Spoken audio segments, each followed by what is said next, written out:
Arbitration is on the move. We can wonder why. First, globalization. Is it not better to settle a dispute between a Portuguese and a Chinese company through arbitration? Second, digitalization. Can our digital world bring new opportunities for arbitration?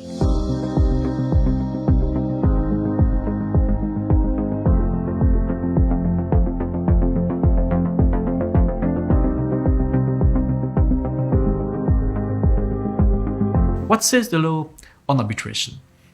First, I will discuss with you the advantage and disadvantage of arbitration. Second, I will see with you the different kinds of arbitration. Third, I will see some words on the content of an arbitration clause. And fourth, we will see the aspect of digital arbitration. What are the advantages and disadvantages of arbitration? First advantage, party can choose their own judge. They can choose their own judge in function of their competence in a certain technical field, or they can also choose the arbitrators they can trust. And trust, as you know, is very important for a dispute. Second point, arbitration is faster than litigation.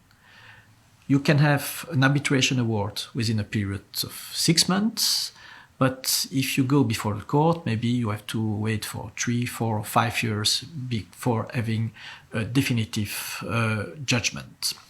3, confidentiality. Arbitration takes place in a closed room. That means that banking or business secrecy are protected. 4, language. If you have a case in Belgium, you are obliged to go in Antwerp and to introduce your case in Flemish. If you go in Liège, you have to introduce your case in French. The language is free in arbitration, and most of the arbitration takes place in English. Fifth, it is easier to enforce. Thus, the New York Convention on Enforcement of Arbitration Awards is recognized all over the world. That means that if you go in China, you can use the New York Convention to enforce the arbitration in this country. What is the disadvantage? The main disadvantage of arbitration is the costs.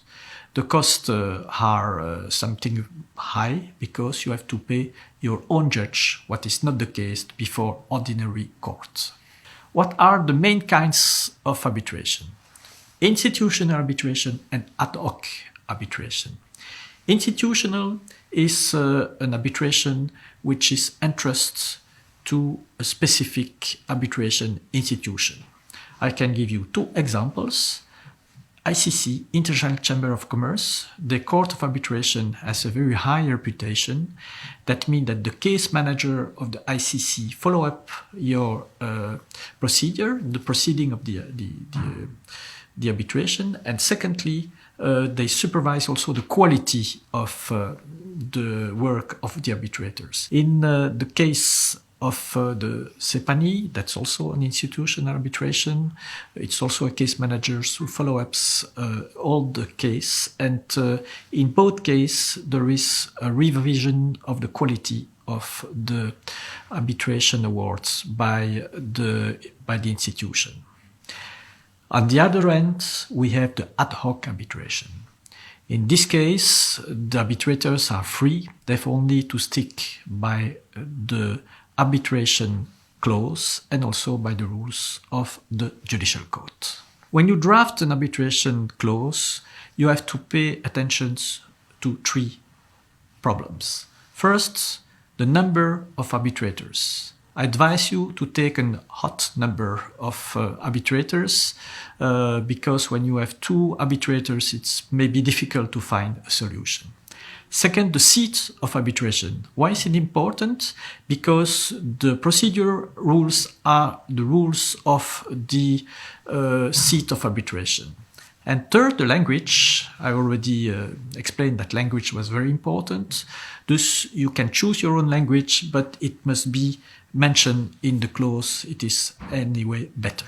I think it's important to see that our digital world offers new opportunities for arbitration. There are two good examples I can give. First, e-justs. That means that the European Commission has offered specific means to settle dispute, to digitalize arbitration. That's first, very important.